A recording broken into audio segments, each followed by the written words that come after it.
अस्सलामुअलैकुम, मैं हूं ताबिश मीर और आप देख रहे हैं प्रोग्राम खेल कर जीत।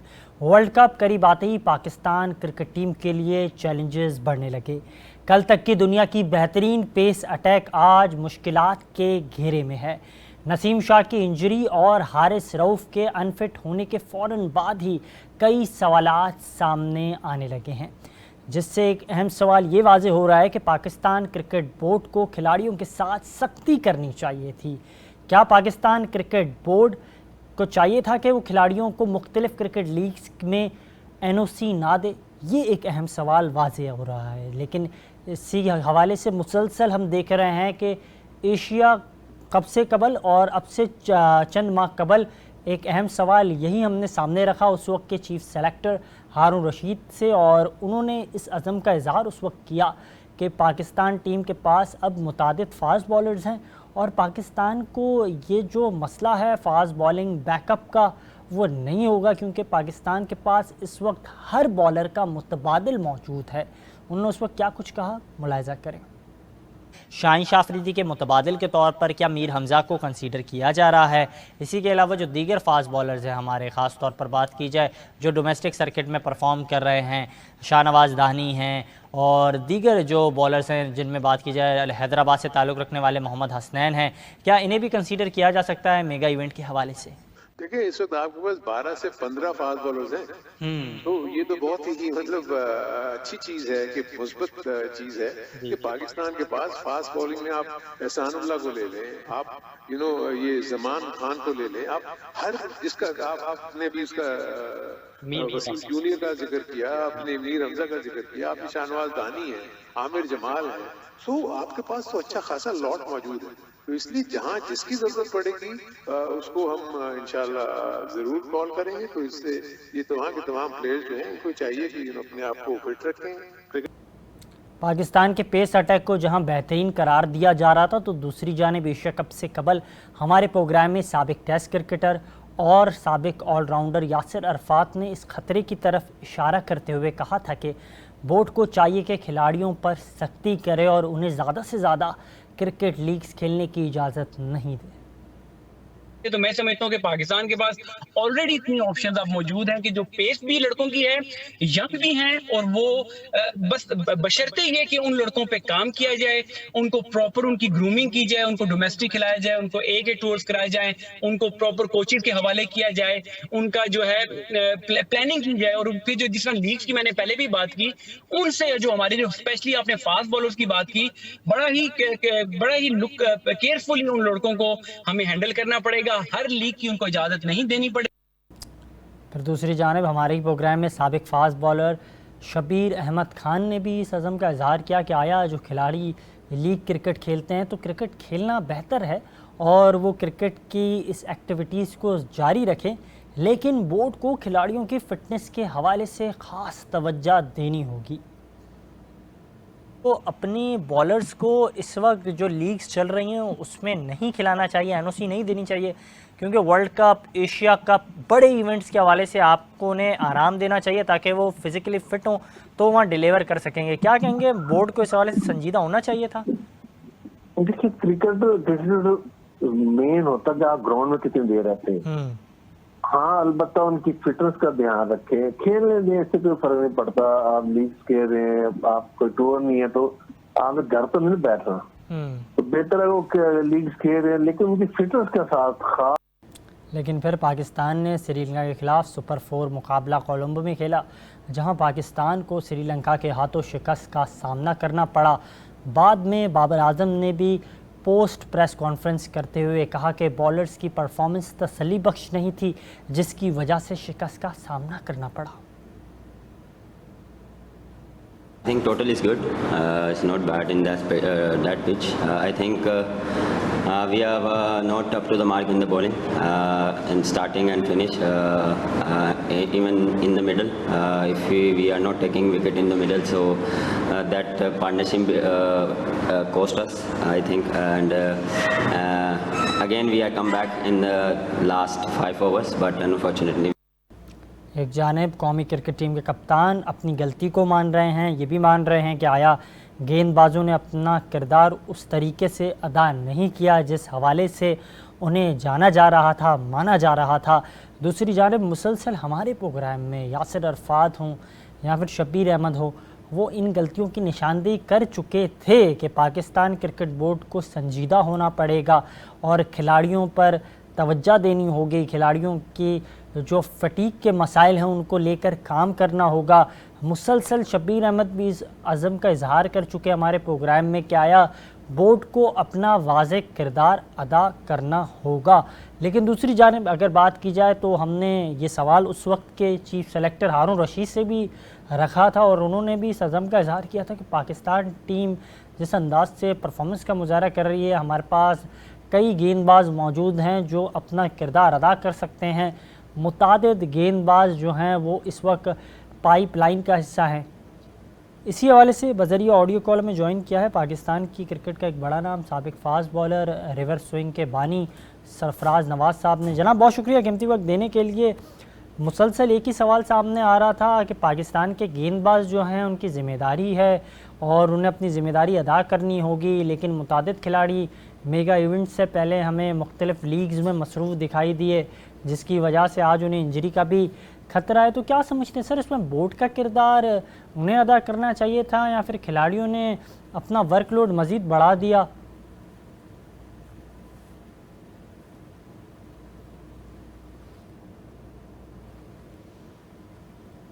खिलाड़ियों को खुद पता होना चाहिए कि उनकी लिमिट क्या है। Either they are only 4 overs के जो T20 के मैच हैं उसके बॉलर हैं, या they can play test matches और ODI। तो ये चीजें तो उनको खुद ही पता होना चाहिए। क्रिकेट बोर्ड के ऊपर कल मैं राशिद लतीफ का बयान सुन रहा था, वो कह रहा था क्रिकेट बोर्ड ने इनको थका दिया। देखो भाई, राशिद लतीफ साहब कौन सा थके हैं? अभी वर्ल्ड कप जो एशिया कप हुआ है 3-4 मैच खेलने हैं तो उसमें थक गए ये एक माह में। तो इससे पहले तो ये खुद ही खेलने गए थे जहाँ लीग वगैरह, कोई अमेरिका गया हुआ है, कोई कनाडा गया हुआ है, कोई उसके बाद कोई अपना श्रीलंका गया हुआ है। तो ये सारी चीजें ये खुद कर रहे हैं, बोर्ड का इसमें क्या दखल अंदाजी है? लेकिन सरफराज साहब, मैं आपसे जानना चाहूँगा, बिल्कुल आप दुरुस्त कह रहे हैं कि इसमें बोर्ड का कोई वाज़ेह किरदार तो नहीं है, लेकिन बोर्ड का ये तो किरदार है ना, उसने NOC दी, उस वक्त चाहता रोक लेता। जब हम इस सिलसिले में बात करते थे तो बोर्ड की जानिब से ये मौक़िफ़ सामने आता था कि हम NOC नहीं दे रहे हैं, ये मुआहदे जो साबका लोग थे नजम अजीज सेठी साहब के दौर के, उनके साथ मुआहदे खिलाड़ियों ने किए हुए हैं, इसके लिए जा रहे हैं। तो क्या समझते बोर्ड का कोई अमल दखल नहीं था? दबाव प्लेयर्स पर बरकरार तो रख सकता था बोर्ड। देखें, क्रिकेट बोर्ड के चेयरमैन साहब ने तो अपने 2 एडवाइजर जो उन्होंने कहा, मैंने वो आए हुए हैं, एक मिसबा है, एक वो है हफीज जी।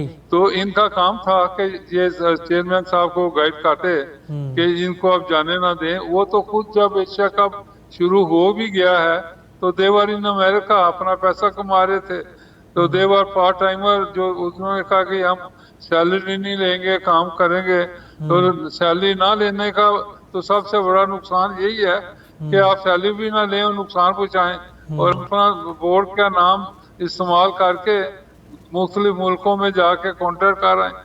तो ये तो मेरा ख्याल है फौरी तौर पे इन दोनों से क्वेश्चन पूछना चाहिए कि आपने ये क्यों नहीं गाइड किया कि ये पुराने कॉन्ट्रैक्ट है उनको सब को स्टडी करते और दूसरी चीजों को भी स्टडी करते। जो अपना इससे पहले चेयरमैन ने सारे कॉन्ट्रैक्ट साइन किए हुए हैं, इलेक्शन कमेटी बनाई हुई है और आर्थर से क्या क्या वादे किए हैं। आर्थर तो आप देखें अपना एशिया कप हो रहा है, almost semifinal against Sri Lanka and he is in England. तो ये क्या हेड कोच आपने रखा हुआ है? तो ये सारी चीजें तो अब चेयरमैन को गाइड करना चाहिए था। ये 2 जो एडवाइजर थे, ये 2 एडवाइजर ही बेकार निकले हैं, तो इसमें बोर्ड के ऑफिशियल का क्या कसूर है? जी बिल्कुल दुरुस्त आप कह रहे हैं कि जिम्मेदारियां जिनकी थी उन्हें अपनी जिम्मेदारियों को अदा करना चाहिए था। आया उन्हें जो भी जिम्मेदारी दी गई और ये जिम्मेदारियां उन्होंने ख़ुद ने भी एक्सेप्ट तो की थी। लेकिन मैं आपसे ये जानना चाहूँगा, राशिद लतीफ़ साहब से मुतालिक जो बातें हो रही हैं उस पर भी बात करेंगे, लेकिन ये काइंडली मुझे आप बताइएगा कि अब नसीम शाह की शमूलियत टीम में इंतहाई ज़्यादा मशकूक करार दी जा रही है, तो उनके मुतबादिल के तौर पर आप कौन से ऐसे गेंदबाज को देखते हैं कि वो वर्ल्ड कप स्क्वाड का हिस्सा हो सकते हैं? देखें, 4 बॉलरों के नाम आए हैं, उसमें से आप देखें हसनैन कितना फिट है, दानी कितना फिट है, उसके बाद जो आपका जो खान था उसने वो जो लास्ट मैच खेला है उसकी अब पोजीशन क्या है, क्योंकि वो तो अभी कोई मैच ही नहीं खेल रहा था, उसको बुला लिया।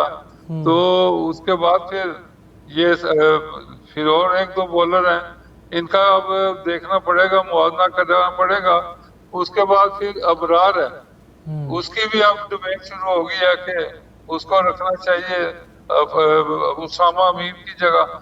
तो ये सब चीजें तो मैंने सजेशन दी थी चेयरमैन साहब को कि इनका 3 टीमें बना के आपस में ओडीआई मैच करवाएं और उसमें ये सारी बातें हो जाएगी कि फास्ट बॉलर और जो बैट्समैन है और ये कितने अपना पानी में है, कितनी इनमें स्ट्रेंथ है, फिटनेस है, क्या है।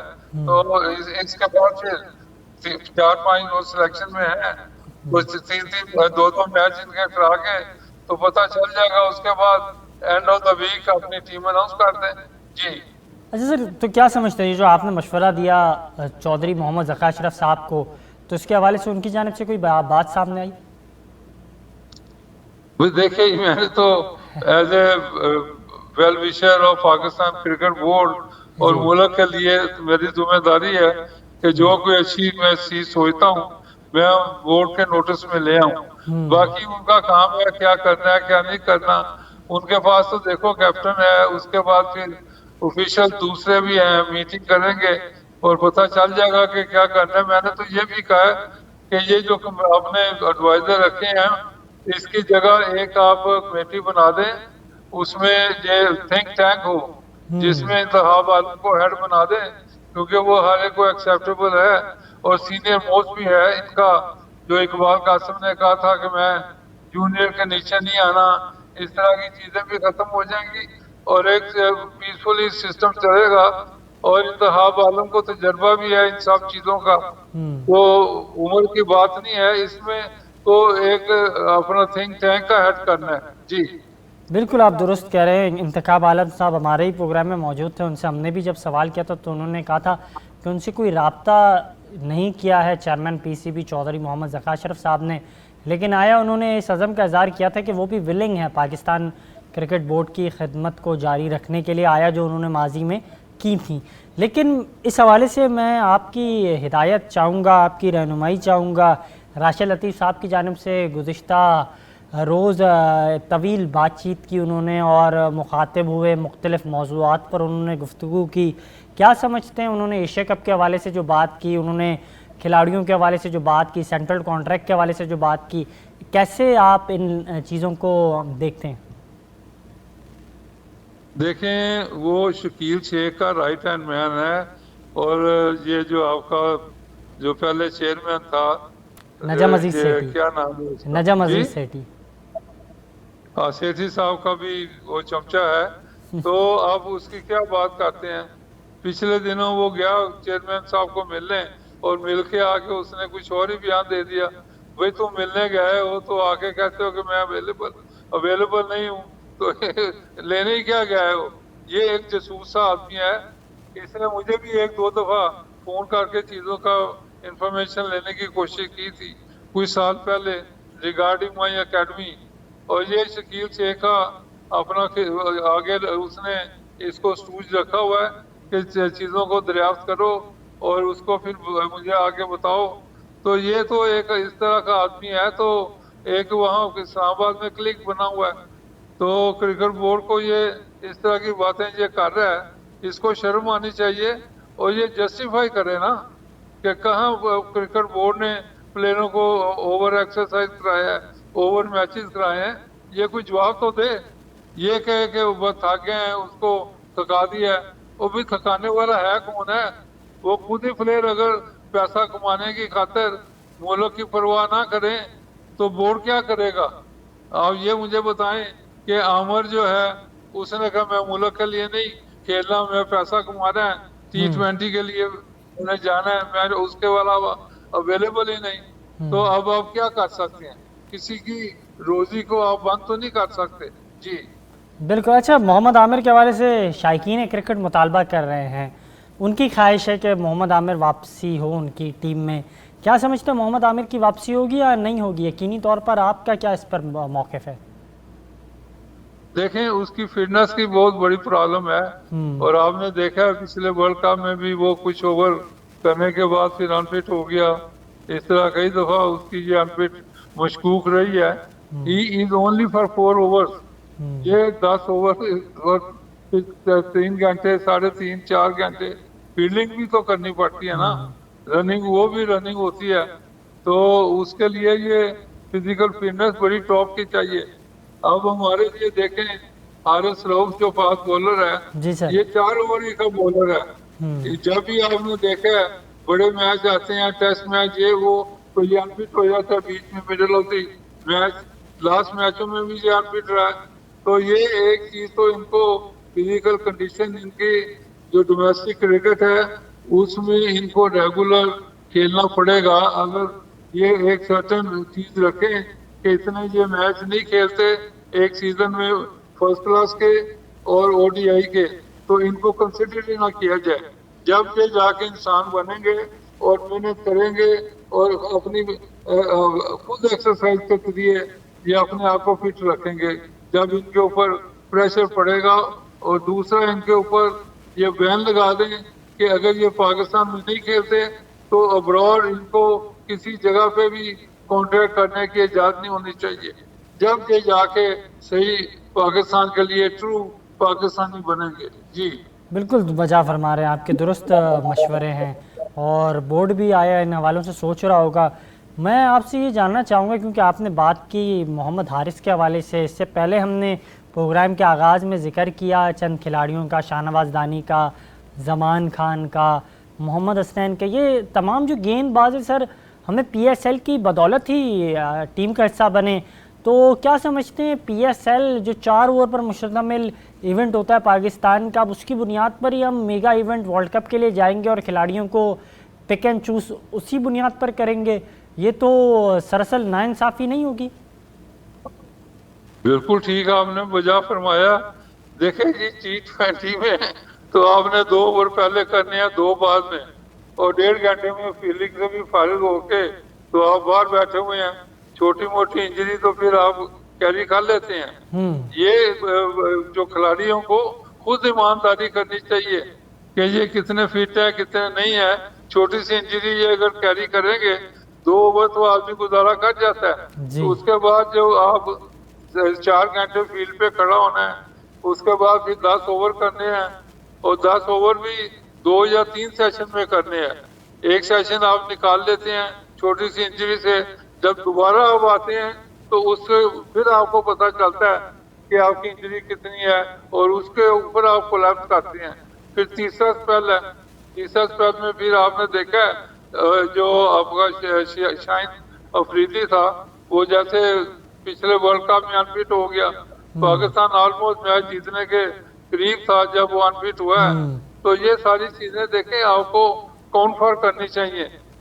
एक तो आपको जो आपके फिजियो हैं, इस तरह की चीजें, उनको अब इंजरीज हुई हैं, काफी देर से हुई हैं, अब उनके ऊपर कोई इन्होंने चीज नहीं बताई कि करना क्या है। अब पिछले आप देख लें, जब शाहीन अफरीदी अनफिट हुआ था तो 6 माह उसको साथ लेके फिरते रही टीम, बजाय कि उसको फिर शायद अफरीदी ने कोशिश करके उसको अपना इंग्लैंड भेजा और अपने तौर तरीके से उसने ऑर्गेनाइज किया फिटनेस के बारे में। तो अब माशाल्लाह शहनशाह अफरीदी फिट है, जबरदस्त बॉलिंग भी कर रहा है। तो ये चीजें बोर्ड को करनी चाहिए। बोर्ड के उस वक्त सेठी के साथ जो ऑफिशियल थे वो अपने आप लगे हुए थे। बिल्कुल। अच्छा सर, जी बिल्कुल दुरुस्त कह रहे हैं सर। मैं आप जाते जाते ये भी 2-4 चीज़ें मैं आपसे पूछना चाहूँगा कि शादाब खान के हवाले से भी बात की जा रही है, लेकिन इससे पहले मुझे काइंडली ये बताइएगा, अरशद इकबाल ने काफ़ी शानदार गेंदबाजी का मुजाहरा किया था इमर्जिंग एशिया कप में, तो क्या उन्हें टीम का हिस्सा बनाना चाहिए? और मीर हमज़ा, क्या उनको टीम का हिस्सा बनाना चाहिए, क्योंकि ये दोनों गेंदबाज तो सलाहियत रखते हैं बड़े ओवर्स करने की? देखें, अब ये जैसे मैंने सुजेशन दी है कि मैच करा दें जी। और इनकी बॉलिंग और परफॉर्मेंस देखें अपने सामने। अपना ये मेरा तो ख्याल है कि जो कमेटी इन्होंने बनाई हुई है वो भी एक बेवकूफों वाली कमेटी है, उसमें एनालिस्ट सिलेक्टर बना हुआ है। अब आप मुझे ये बता दें किस मुल्क में एनालिस्ट सिलेक्टर बनता है? उसमें ये अब था जो लंदन में बैठा हुआ है आर्थर, वो एक सिलेक्शन कमेटी में हेड है, उसके बाद ब्रेंडन है और उसके बाद ये एनालिस्ट है। तो ये सिलेक्शन कमेटी आपकी क्या सिलेक्शन कमेटी है? ये सेठी ने कितनी बेवकूफियों वाली बात की हुई है कि एनालिस्ट को सिलेक्टर बना दिया। तो ये मैं कहूँगा कि ये सारी चीजें गलत की हुई हैं। अब इसको मौजूदा बोर्ड भी नहीं ठीक कर सकता, इसलिए कि अगर कोई 19-20 मामला होता है तो सारी चीजें बोर्ड के ऊपर चली जाएंगी। उन्होंने बड़ी अक्लमंदी की है कि चेयरमैन जो क्रिकेट बोर्ड जका अशरफ साहब ने यही कंटिन्यू किया है और उसमें ऐड किया है इंतमाम को, और एक दो और सिलेक्टर अगर इंक्लूड कर लेते, जैसे कराची से शुएब मोहम्मद है और उमर गुल है फ्रंटियर से, ये दो और ऐड कर लेते तो मेरा ख्याल है ज्यादा मुफीद और ज्यादा बेहतर होता, ताकि गोरों के ऊपर प्रेशर भी पड़ना था कि ये वो बाहर के मुल्क में रह के लंदन से अब क्या सिलेक्शन करेगा। नहीं, बिल्कुल आप दुरुस्त कह रहे हैं, लेकिन इस हवाले से हमारी बात हुई थी शोएब मोहम्मद साहब से, तो उन्होंने कहा था कि ऐसी कोई जो खबरें चल रही हैं इसमें कोई सदाकत नहीं है। काइंडली सर मुझे ये भी बताइएगा, अब शाहिद खान आफरीदी का मुतालबा आया है सामने और वो अपने दामाद के लिए मैदान में आते हुए दिखाई दे रहे हैं। उन्होंने बात की, उन्होंने कहा कि शाहीन शाह आफरीदी एक अच्छे ऑप्शन साबित हो सकते हैं आपके लिए कप्तान के तौर पर। क्या कहेंगे इस पर? इस तरह अब खुलकर सामने आ गए हैं ससुर अपने दामाद के लिए। देखें, दामाद को तो पहले सीख करना पड़ेगा। वो एक मैच में तो अच्छी बॉलिंग करता है, उसके बाद आखिरी 2 मैचेस जो उसने खेले हैं उसकी परफॉर्मेंस है क्या? वो शुरू से उसने ऐसी बॉलिंग की है कि इंडिया को ऑन टॉप करवा दिया फौरी तौर पे। दूसरे एंड से नसीम शाह जबरदस्त बॉलिंग करता रहा। ये देखें, जो बॉलर्स हैं कपल जो होता है ये पेयर्स में होते हैं, दोनों अगर पेयर जो ओपनिंग पेयर है वो ही अच्छा स्टार्ट करे दोनों तरफ से तो ज्यादा इंप्रेसिव होते हैं, ज्यादा वजन पड़ता है, ज्यादा अच्छी परफॉर्मेंस हो सकती है। अगर एक तरफ बिल्कुल ही बेकार हो जाए के बाद तो फिर वैसा दबाव नहीं होता। बिल्कुल दुरुस्त कह रहे हैं, बिल्कुल दुरुस्त कह रहे हैं सर। जाते जाते ये बताते ही जाइएगा कि क्या समझ रहे हैं, शादाब खान नायब कप्तान रहेंगे या फिर उनकी छुट्टी कर दी जाएगी? देखें, मेरा ख्याल है कि नायब कैप्टन का जरूरत ही नहीं है।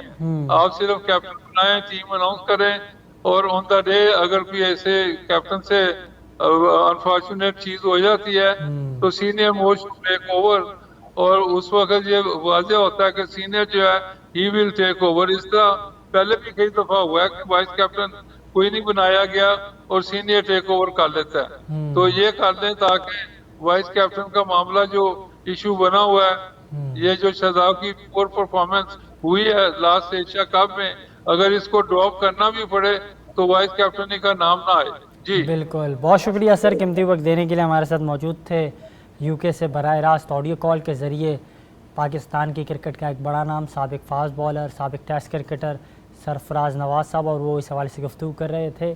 क्रिकेट की बातों को यहाँ ब्रेक लगाते हैं और बात करते हैं कौमी खेल हॉकी के हवाले से। मुसलसल तनज़ली और जवाल का सामना करने वाला कौमी खेल और कौमी हॉकी टीम चीन में होने वाले एशियन गेम्स की तैयारियों में मसरूफ़ है, लेकिन हैरत अंगेज़ तौर पर एशियन गेम्स के लिए पाकिस्तान हॉकी फेडरेशन ने बगैर ट्रायल्स लिए ही टीम को तश्कील दे दिया है। ज़राए के मुताबिक बताया जा रहा है कि भारत में एशियन चैम्पियंस ट्रॉफ़ी के मौके पर ही एशियन गेम के लिए इसी टीम को बरकरार रखने का फ़ैसला किया गया था, जबकि ये टीम मुंतखब करने वाली सिलेक्शन कमेटी और इंतज़ामिया तब्दील हो चुकी है। हेड कोच बनने वाले PHF मुखालिफ साबिक ओलंपियन शहनाज शेख अपने ज़िम्मेदारियों को असनूबी तौर पर संभालते हुए दिखाई दे रहे हैं और दूसरी मरतबा अपनी ज़िम्मेदारियों को संभाल रहे हैं, लेकिन क्योंकि कौमी क्रिकेट हॉकी टीम के साथ दूसरी मर्तबा हैं और दूसरी मर्तबा भी अपनी खिदमात को जारी रखेंगे।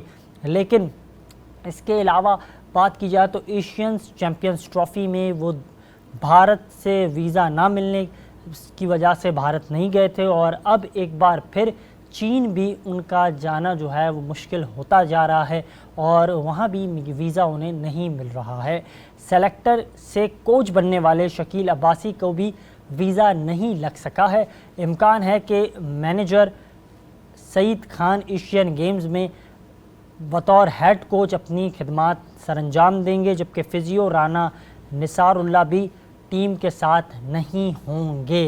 इनकी जगह पर गैर मुल्की फ़िज़ियो की खिदमात ली जाएंगी। लेकिन इस तमाम तर अमल के बाद एक सवाल वाज़े उठाया जा रहा है कि शहनाज शेख ने बतौर हेड कोच असाइनमेंट क्यों मंजूर किया, और साबिक ओलंपियन कमर इब्राहिम ने इस मामले पर हैरानगी का इजहार हमारे ही प्रोग्राम में किया और इस पर उन्होंने कहा कि ये बात समझ से बालातर है कि शहनाज शेख ने हेड कोच बनने के लिए रजामंदी का इजहार क्यों किया। उन्होंने मज़ीद क्या कुछ कहा, मुलाहिजा करें।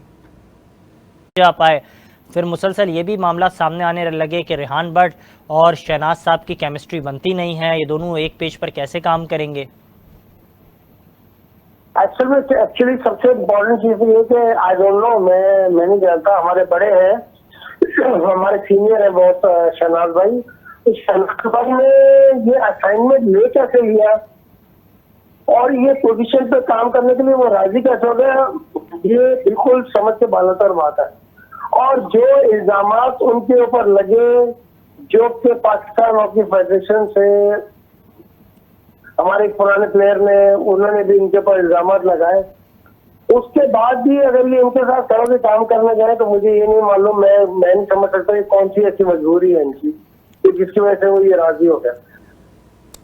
लेकिन दूसरी जानिब साबिक hockey legend Shahbaz Ahmed senior ने शहनाज शेख का पाकिस्तान टीम के साथ काम करने के फैसले को दुरुस्त करार नहीं दिया। उन्होंने मजीद क्या कुछ कहा, मुलाहिजा करें। ये कि केमिस्ट्री मैच नहीं करती है रेहान भट्ट की और शहनाज शेख की, जिसकी वजह से नताइज नहीं आएंगे इवेंट में, यही हुआ।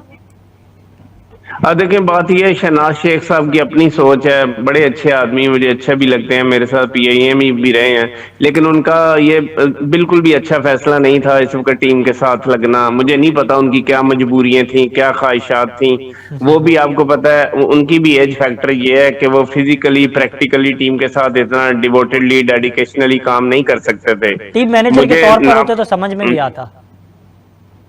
जी, बस मुझे भी नहीं पसंद आया, लेकिन ये उनकी जाती ख्वाहिश थी। बहरहाल अल्लाह उनको सेहत दे, तंदुरुस्ती दे। और अच्छा। आप देखें उसका कोई अच्छा तासुर नहीं गया हॉकी के हलकों में, उनका इमेज जो है इस बात से खत्म। लेकिन दूसरी जानिब जहां तहफ़्फ़ुज़ात का इज़हार किया दो साबिक ओलंपियंस ने कि आया हेड कोच के तौर पर क्यों असाइनमेंट हासिल किया शहनाज शेख ने, तो दूसरी जानिब उस वक्त बतौर असिस्टेंट कोच टीम के साथ मुंसलिक रहने वाले साबिक ओलंपियन मोहम्मद सकलैन बोले शहनाज शेख को टीम की कोचिंग करने का शौक़ था और उन्होंने वो काम किया।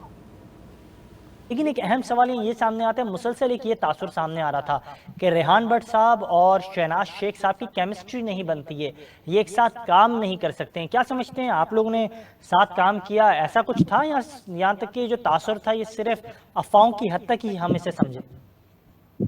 नहीं देखिए, मैं नहीं समझता। वो शहनाज शेख साहब जो है, देखें वो इस वक्त हॉकी के सबसे जो है वो सीनियर तरीन लोगों में शुमार होते हैं और उन्होंने कभी भी जो है ना सेक्रेटरी बनने की कोशिश की है, ना फेडरेशन का जो है ना वो सदर बनने की कोशिश की है। उनको शौक है हॉकी की कोचिंग का, और इसमें जो है ना इसमें लोग अगर दो राय रखते हैं तो उनकी राय गलत होगी। देखें वो जब हम छोटे थे, जब हम नए टीम में आए, उन्होंने जितने प्लेयर जो है वो प्रोड्यूस किए हैं ना पाकिस्तान में, कम ही किसी ने प्रोड्यूस किए हैं। ये भी चीज सामने मद्देनजर रखनी चाहिए। अगर उनको शौक है हॉकी का तो आए, वो करें, आपने शौक पूरा करें। हाँ, इसका ये मतलब बिल्कुल आपने देखा क्या कुछ कहना था शहनाज शेख से मुताल्लिक साबिक ओलंपियंस का। लेकिन अब एक बार फिर जहां कौमी हॉकी टीम एशियन गेम्स की तैयारियां कर रही है, जहां दूसरी जानिब हॉकी फेडरेशन को निगरां वज़ीर आज़म ने बिल्कुल जो है फारिग कर दिया है और वो अपनी जिम्मेदारियों को अदा नहीं कर पा रहे हैं, तो दूसरी जानिब बतौर हेड कोच टीम के साथ मुंसलिक रहने वाले शहनाज शेख एक बार फिर से उन्हें जो है बतौर हेड कोच असाइनमेंट तो दिया गया है, वो अपनी जिम्मेदारियों को अदा करेंगे लेकिन वो टीम के साथ मौजूद नहीं होंगे। जहां पाकिस्तान की टीम एशियन गेम्स के लिए चाइना जाएगी और वहां एशियन गेम्स में इन एक्शन होगी। तहम शहनाज शेख के अलावा अगर बात की जाए तो वो वहाँ जहाँ अपनी खिदमत अदा नहीं कर पाएंगे वीज़ा ना मिलने की वजह से, तो दूसरी जानिब हम देख रहे हैं शकील अब्बासी जो सिलेक्शन पैनल का हिस्सा थे, अब वो कोच के तौर पर टीम के साथ मौजूद होंगे लेकिन उन्हें भी तहम अब तक वीज़ा नहीं मिल सका है। और ज़राए की जानिब से बताया जा रहा है कि इम्कान यही है कि सईद खान साहब जो टीम के मैनेजर हैं वो हेड कोच के तौर पर अपनी खिदमत सरअंजाम देंगे, जबकि फ़िज़ियो जो है उसको भी वीज़ा नहीं मिलेगा। और राना निसारुल्लाह के बजाय जो है बैरुल अक़वामी जो फ़िज़ियो होंगे उनकी खिदमत हासिल की जाएंगी। ये तमाम अहम महरक़ात हैं। आया क्या कुछ होने जा रहा है हॉकी के हलकों में, क्या कुछ हो सकता है और क्या कुछ हो सकेगा, ये वो तमाम तर सवालात हैं जो मुसलसल इस हॉकी के हलकों से उठते हुए दिखाई दे रहे थे। इससे पहले हमने देखा जो फेडरेशन काम कर रही थी उससे मुतादिद इल्ज़ामात का सामना था, कई इल्ज़ामात के ज़द में थी और हमारे ही प्रोग्राम में हमने देखा कि कई जो ओलंपियंस थे उन्होंने इधर ही हमारे साथ प्रोग्राम में मौजूद थे और इस अज़म का इज़हार किया कि आया जो साबका लोग थे उन्होंने अपनी ज़िम्मेदारियों को दुरुस्त तरीके से अदा नहीं किया। इसके अलावा अगर बात की जाए तो हम देख रहे हैं कि कौमी खेल हॉकी में एक ऐसा कल्चर भी सामने आया जिसमें हमने साबिक ओलंपियंस को आमने सामने होते हुए देखा। हमने देखा नासिर अली साहब जो हैं वो आमने सामने आए, 3 साबिक कप्तान के ख़िलाफ़ उन्होंने बयान दिया जिनमें शहनाज शेख साहब का भी नाम उन्होंने लिया था। इसके अलावा रसूल अख्तर का नाम उन्होंने लिया, इस्लाउद्दीन साहब को उन्होंने नाम लिया। कई ऐसी गलतियां पाकिस्तान की हॉकी के हलकों में हुई जिसके हवाले से मुसलसल हमने अपने प्रोग्राम में चीज़ों को हाईलाइट किया। और आया क्या कुछ हो सकेगा, ये कौमी खेल जो बुलंदियों पर था, वो कौमी खेल जिसमें पाकिस्तान ने सबसे ज़्यादा टाइटल्स अपने नाम किए, वो कौमी खेल जिसमें पाकिस्तान ने सबसे ज़्यादा एशियन, इसी हवाले से हमें ज्वाइन किया है पाकिस्तान की हॉकी का एक बड़ा नाम, पाकिस्तान के साबिक कप्तान और इस वक्त कौमी हॉकी टीम के साथ बतौर हेड कोच अपनी खिदमत सरअंजाम देने वाले शहनाज शेख साहब ने। सर बहुत शुक्रिया कीमती वक्त देने के लिए, welcome to the show. Sir आप मुझे सुन पा रहे हैं? हेलो जी जी सर, आपको मेरी आवाज़ आ रही है? आ रही है, आ रही है। जी जी अच्छा सर, मुझे काइंडली ये बताइएगा, अब ये खबर गर्दिश कर रही है, मैंने चाहा कि आपसे पहले इस हवाले से तस्दीक करूं कि माजी में भी आप टीम के साथ बतौर हेड कोच आपकी खिदमत थी और पाकिस्तान टीम जब एशियन चैम्पियंस ट्रॉफी खेलने हिंदुस्तान गई तब आप नहीं जा पाए, आपको वीज़ा नहीं मिला था। अब भी ये खबरें गर्दिश कर रही हैं कि टीम को चाइना जाना है लेकिन आपको वीज़ा नहीं मिल रहा है, तो क्या इशूज़ सामने आ रहे हैं, आया ऐसा है या फिर इस खबर में सदाकत है या नहीं है? बिल्कुल सदाकत है और ये आप इसका करें कि फेडरेशन से पूछें, जो सेक्रेटरी साहब है फेडरेशन के, उनसे पूछे कि 2 महीने हो गए मैं पाकिस्तान हॉकी टीम के साथ अटैच हूँ और ना तो इंडिया में चलो वो था, लेकिन ये 2 महीने में ये जो है एशिया का जो है, अब मैंने 1 महीना ट्रेनिंग करवाई है इस्लामाबाद में टीम की। अब नेचुरली जो आदमी टीम ट्रेनिंग करवाता है वो उसके दिमाग में प्लानिंग होती है, सेट पीसेस होते हैं। अब अगर मैं, जो कि अभी तक मुझे नहीं लगता कि मेरा वीजा जो है वो लग पाएगा कि नहीं लग पाएगा, क्योंकि वो फेडरेशन तो कोशिश ही कोई नहीं कर रही ना जी, तो किस लगेगा। तो मैं तो ये जो है फेडरेशन से पूछा जाए कि ये क्या यानी कि अपना खेल खेला जा रहा है हॉकी के साथ, ना अपना 2 महीने हो गए मुझे फेडरेशन के साथ अटैच हो, अभी तक एग्रीडेशन ही नहीं बन सका, वीजा नहीं लग सका और अभी भी कोई फेडरेशन कोई एफर्ट नहीं कर रही। अगर हो रही है तो इंडिविजुअल हो रही है ये। बिल्कुल दुरुस्त कह रहे हैं आप। जी जी मुझे काइंडली सर ये भी बताएं। जी जी जी आप कुछ फरमा रहे हैं, आप कहें। मैं ये कह रहा था कि देखो किस तरह यानी कि अपना इस टीम के साथ ज्यादती होगी कि एक टीम को ट्रेनिंग कोई मैनेजमेंट दे रही है और वहाँ टूर्नामेंट में कोई और खिलाए जाके इसको, तो आप क्या रिजल्ट एक्सपेक्ट कर सकते हैं? फिर कहेंगे जी कि आपकी रिजल्ट दे रही, तो रिजल्ट इस तरह तो नहीं आते जिस तरह ये हो रहा है सिलसिला वगैरह। ये तो और पहली दफा हुआ है मेरी जिंदगी में। तो बिल्कुल आप दुरुस्त कह रहे हैं। अच्छा सर, अगर आप नहीं होंगे टीम के साथ एशियन गेम्स में, तो फिर ये भी खबर है कि जो टीम मैनेजर हैं सईद खान साहब, फिर वो बतौर हेड कोच अपनी खिदमत देंगे। एक्चुअली कुदरती बात है, और ऑप्शन ही कोई देखो ना, 3 आदमी जो टोटल हैं, एक सईद खान है, दिलावर है और एक वीडियो मैन है अबू जर। तो हमारी जो अपना बेंच पे सिर्फ 2 ही ऑफिशियल बैठेंगे, एक 4 बैठते हैं, 2 बैठेंगे है ही नहीं, एक सईद खान होगा, एक दिलावर होगा, 2 होंगे। बिल्कुल दुरुस्त कह रहे हैं आप। अच्छा सर, ये क्योंकि ये जो आप बात कर रहे हैं, आप अपनी बात पर बिल्कुल दुरुस्त अंदाज से अपना मौक़िफ़ पेश कर रहे हैं, लेकिन मैं ये जानना चाहूँगा, मेरे प्रोग्राम में मुतादिद ओलंपियंस मौजूद थे, कमर इब्राहिम साहब मौजूद थे, शहबाज अहमद सीनियर साहब मौजूद थे, उन्होंने तहफ़्फ़ुज़ात का इज़हार किया था। उन्होंने कहा था कि शहनाज शेख साहब हम सबके सीनियर हैं, इंतहाई मोहतरम हैं, लेकिन उन्होंने ऐसा असाइनमेंट क्यों लिया जिसके हवाले से उन्हें भी इल्म नहीं था कि आया वो टीम के साथ होंगे या नहीं होंगे, अगर होंगे तो फिर वो कम अरसे में किस तरीके से टीम के साथ जेल होंगे। नहीं, वो टीम के साथ तो मैं कर लूँगा, अल्हम्दुलिल्लाह मेरी कोचिंग जो है, देखें कि जब भी मैं टीम के साथ हुआ हूँ मेडल मैं लेके आया हूँ। बाकी ये है तहफ़्फ़ुज़ात, मुझे तो नहीं पता था कि अब मैं तो एक स्पिरिट के तहत आया था कि पाकिस्तान हॉकी टीम और हॉकी जो है उसकी नैया डूब गई है, और हर लोग 3-4 लोग रह गए हैं पाकिस्तान में, मैं हूँ सबीउल्लाह इस्लाउद्दीन वगैरह हैं, उनको ही ब्लेम देते हैं। तो मैं तो स्पिरिट से आया था। अब मुझे नहीं पता था कि फेडरेशन में काली भेड़े भी हैं, उनका कोई अपना मोटिव है, उनका कुछ अपना है, तो उनका जो कमर इब्राहिम या दूसरे जो है वो खैर वो जो उन्होंने कहा है शायद उनको पता हो कि भाई ये तहफ़्फ़ुज़ात होंगे, मुझे नहीं पता था। बिल्कुल आप दुरुस्त कह रहे हैं। अच्छा सर, मुझे काइंडली ये भी बताइएगा, अब एक ये भी सवालात सामने आ रहे थे जब आप टीम के साथ मौजूद थे और आप अपने इस असाइनमेंट को अदा कर रहे थे बतौर हेड कोच, तो ये काफ़ी ज़्यादा सवाल उठ रहा था कि क्या रेहान भट्ट साहब के साथ शहनाज शेख साहब काम कर रहे हैं, तो क्या रेहान भट्ट और शहनाज शेख साहब की केमिस्ट्री मैचअप करेगी या नहीं करेगी। तो सर ये जो बातें थी, ये बातें दुरुस्त थी या फिर अफवाहें हैं, क्या समझा मैंने? यार केमिस्ट्री ये है कि वो मेरा शागिर्द है, रेहान जो है मैं टीम में उसको लेके आया था, यानी कि ना शागिर्द लेके आया था, तो केमिस्ट्री किस बात की, मेरी और उसकी केमिस्ट्री का क्या मसला है, यानी कि वो मेरा बरखुरदार था, लेकिन यह है कि उनकी परफॉर्मेंस अच्छी नहीं हुई इंडिया में, और भी कंप्लेंट वगैरह थी उसकी वजह से, बाकी कोई ऐसी बात नहीं। केमिस्ट्री मैं वाहिद आदमी हूँ कि हम, और खासतौर पर हम जो अब रह गए हैं 3-4 लोग वगैरह, तो हमारी तो केमिस्ट्री मिलनी चाहिए, हर आदमी के साथ मिलनी चाहिए, इसलिए कि हम जो है हॉकी का दर्द रखते हैं, जो भी हॉकी का दर्द रखता है उसकी केमिस्ट्री मिलनी चाहिए। तो ये जो है पाकिस्तान में जो प्रॉब्लम ये है कि हमारा पूरे पाकिस्तान का एटीट्यूड ही नेगेटिव हो गया, वो जो है ना वो अब सास कहती आटा बुद्धि हिंदी क्यों है, वो हमारा वो मसला हो गया। अच्छा, एक अहम सवाल अब यहाँ मुसलसल हम देखते हैं, जब हम किसी भी ओलंपियन से बात करते हैं जो ख़ास तौर पर मॉडर्न दौर का होता है और मॉडर्न दौर की उसने हॉकी खेली होती है, तो वो कहते हैं कि सीनियर खिलाड़ियों को टीम के साथ हेड कोच के तौर पर नहीं बल्कि मैनेजर के तौर पर होते तो ये ज़्यादा बेहतर होता। शहबाज अहमद सीनियर साहब जब मेरे प्रोग्राम में मौजूद थे, उन्होंने कहा कि बेहतर ये होता कि शहनाज शेख साहब बतौर मैनेजर टीम के साथ होते। मैं तो हैरान इस बात पर हूँ कि उन्होंने क्यों इस असाइनमेंट को कंसिस्ट किया।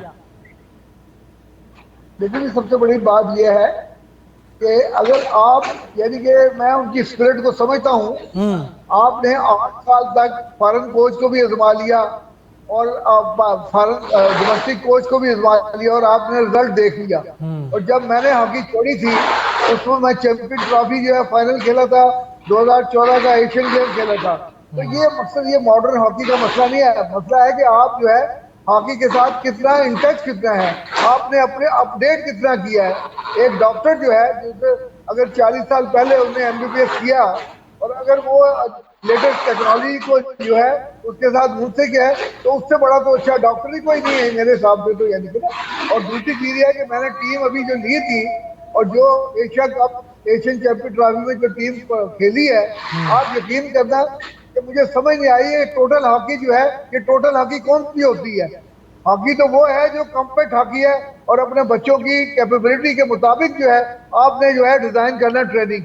आप जो है टोटल हॉकी खेलेंगे तो आप चाहिए कि यूरोप की जो फिजिक्स है बच्चों की वो लेके आए, हमारे पास वो फिजिक्स नहीं है, तो हमें कॉम्पैक्ट हॉकी खेलनी है ताकि हम जो है एज ए टीम खेलें।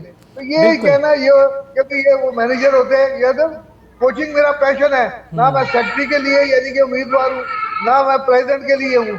मेरा कोचिंग का मेरा पैशन है कोचिंग का, और मैं पाकिस्तान में अपना चैलेंज करता हूँ कि मेरे से आके डिबेट कर ले मॉडर्न हॉकी के बारे में, अगर कोई है, अगर कोई बंदा यानी कि अगर समझता है। अच्छा सर, मुझे काइंडली ये भी बताइएगा, क्योंकि आप इस हवाले से बात भी कर रहे हैं। जी, मुझे काइंडली ये भी चाह रहा हूँ, मैं तो ये चाह रहा हूँ कि मैं जो नॉलेज मेरे पास है मैं ट्रांसफर करूँ अपने बच्चों में, मेरी तो ये ख्वाहिश है। बिल्कुल सर, मैं आपसे ये भी जानना चाहूँगा कि जिस तरीके से तमाम तर चीज़ें हो रही हैं, अब कम अरसे के अंदर आपने भी ये कहा कि आपने ये बेड़ा उठाया है कि पाकिस्तान की हॉकी को बेहतर बनाने की कोशिश की जा रही है, उसको उस बुलंदियों पर ले जाने की ये कोशिश की जा रही है। तो क्या समझते हैं, पाकिस्तान टीम एशियन गेम्स के लिए जा रही है लेकिन बगैर ट्रायल्स लिए टीम को तश्कील दे दिया गया है? देखिए, सबसे बड़ी चीज ये है कि ये टीम वाहिद पाकिस्तान की टीम है जो 3 मैनेजमेंट के हाथों में जाएगी।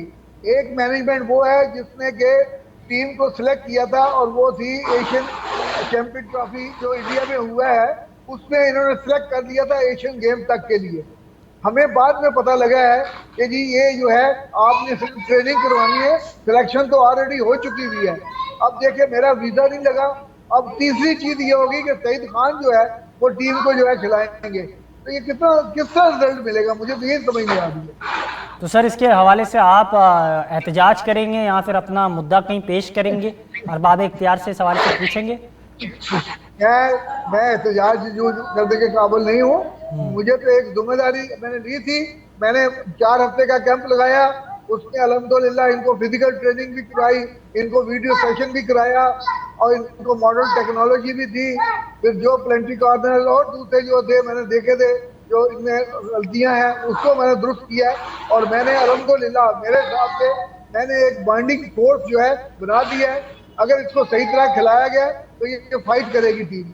बिल्कुल, बहुत शुक्रिया सर कीमती वक्त देने के लिए। हमारे साथ मौजूद है बजरिया ऑडियो कॉल पाकिस्तान की हॉकी का एक बड़ा नाम, साबिक ओलंपियन और साबिक कप्तान शहनाज शेख साहब अपने ख्यालात का इजहार कर रहे थे और यही कह रहे थे कि कोशिश होगी कि पाकिस्तान का कौमी खेल हॉकी वापस से बुलंदियों की सफ़र पर गामजन हो। ये था आज का प्रोग्राम, इजाज़त दीजिएगा, अल्लाह हाफिज़।